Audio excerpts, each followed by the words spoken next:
अच्छा जी, fruit fly, shoot fly, white fly, ये वो मक्खियाँ हैं जिन्होंने आपको आपकी सब्ज़ी को बर्बाद कर देती। हम लोगों का खरबूजा लगा हुआ है, करेला लगा हुआ है, रोज़ एक मक्खी आती है, उसमें हम पहले ये समझ रहे हैं डंक मार के चली जाती है, पर वो डंक नहीं मारती है। वो जो फ्रूट फ्लाई है, वो उसके अंदर अपने अंडे दे के चली जाती है, जो बाद में फ्रूट जो है वो पीला होके गिर जाता। अच्छा, इसको देखने का तरीका क्या है? बहुत से लोग पीले फ्रूट को समझते हैं कि कैल्शियम या किसी किस्म के न्यूट्रिएंट की कमी है, वो भी हो सकती है। लेकिन अगर आपका कोई फ्रूट पीला हो रहा है, आप उसको खोल के देखेंगे, अगर उसके अंदर आपको लावा या सूंडियाँ नज़र आती हैं, तो इसका मतलब ये है कि फ्रूट फ्लाई उसके अंदर अंडे दे के जा चुकी है और वो जो है वो उसको कन्वर्ट हो जाएंगे और दोबारा वो आपका वो फल नीचे गिर जाता है ज़मीन के 1-2 इंच अंदर जाके, वो दोबारा वो जो लावा सूंडियाँ हैं वो फ्लाई में कन्वर्ट होती है और वहीं पे उनकी प्रोडक्शन हो रही होती है। सो पहली चीज़ तो ये है, जो फ्रूट आपका येलो होकर नीचे गिर रहा है उसमें सूंडी है, उसको उठा के फार्म से बाहर को 2-3 फीट का खड्डा खोद के उसके अंदर फेंकना शुरू कर दें, उसको ज़ाया कर दें, अपने फार्म पे उसको ना रहने दें।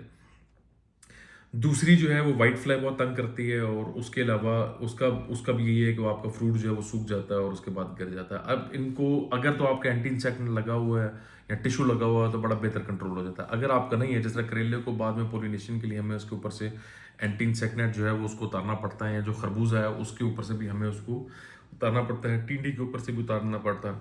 तो इसके कौन से स्प्रेज हैं जो हमारे लिए बहुत बेहतर काम किए? अच्छा, व्हाइट फ्लाई टाइप, उसके लिए तो हम लोगों ने मतोई का इस्तेमाल किया था। थोड़ी सी महंगी थी लेकिन उसके अच्छे रिजल्ट्स, लेकिन जो बेस्ट रिजल्ट हमें फ्रूट फ्लाई के लिए मिले, खरबूजे के लिए भी और करेले के लिए भी, इसमें हम लोग क्या कर रहे हैं कि हम लोगों ने एक स्केड्यूल बनाया हुआ है। हफ्ते में हम लोग 2 स्प्रेज करते हैं, जिसमें से एक स्प्रे जो है वो हम बैक्टीरियल या फंगल का कर देते हैं। अगर ज़्यादा शिकायत हो, अगर शिकायत नहीं है तो हर 4 दिन बाद हम स्प्रे कर रहे हैं और उसको चेंज करके कर रहे हैं। एक स्प्रे उलाला के नाम से है, उसको आप यूज़ करें, उसके बड़े अच्छे रिजल्ट्स हैं। और दूसरा स्प्रे जो है वो डिप्ट्रेक्स के नाम से एक स्प्रे है। मैं तीनों की तस्वीर भी यहाँ पर डाल रहा हूँ, उसको आप देख सकते हैं। सो इन 3 स्प्रेज का हमें बहुत अच्छा रिजल्ट मिला है और हर चौथे दिन एक स्प्रे करें और इससे आपको बेहतर रिजल्ट्स आएंगे। ये आपकी फ्रूट फ्लाई और उसको बहुत ज़्यादा बेहतर करेगी। सो इसके अलावा आप नीम ऑयल अगर है तो उसका स्प्रे करें तो वो एक लेयर बन जाती है, जिसकी वजह से बहुत बेहतर, ये ऑर्गेनिक तरीका है। आपके बहुत से स्प्रेज भी बन जाते हैं, उसका भी स्प्रे करते रहें। लेकिन जो मेन स्प्रेज हैं वो डेनाडाइम, उलाला और डिप्ट्रेक्स के नाम से है, इसका आप स्प्रे करते रहें तो आपको इसके बहुत अच्छे रिजल्ट्स मिलेंगे। इसके अलावा बहुत से लोग ये भी करते हैं, जो हमने अभी तक अपने फार्म पे नहीं किया, लेकिन लोग फ्रूट फ्लाई और इन फ्लाइज के लिए एक ट्रैप भी बना देते हैं।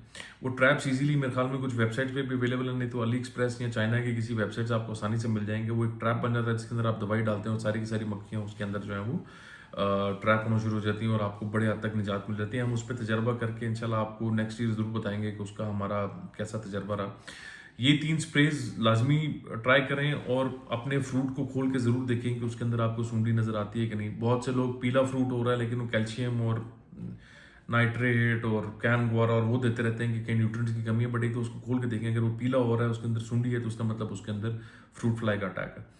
और किसी किस्म की किसी भाई को कोई डिटेल चाहिए हो, व्हाट्सएप नंबर पे आप मैसेज छोड़ सकते हैं। कॉल काइंडली ना किया करें, मैसेज छोड़ दिया करें, उसका रिप्लाई कर दिया करेंगे। और कॉल पे या मैसेज पे ये चीज़ कि कितनी प्रोडक्शन, ये इस तरह के सवाल, मतलब प्रोडक्शन आपको उतनी मिलेगी जितना आप उसका ख्याल रखेंगे। मैं आपको एग्जैक्ट नहीं बता सकूंगा कि आप खीरा आज लगा रहे हैं तो वो आपको करोड़पति बना देगा, लाखपति बना देगा। वो आपकी अपने ऊपर होता है, आपकी मैनेजमेंट के ऊपर होता है। मैं आपको वो जो अपना एक्सपीरियंस है ज़ाती, वो ज़रूर बता सकता हूँ कि कैसे कर सकते हैं, क्या कर सकते हैं, हमें कौन सी चीज़ें फ़ायदा दी, वो कैसे कर सकते हैं और ये सारी चीज़ें। Thank you ji.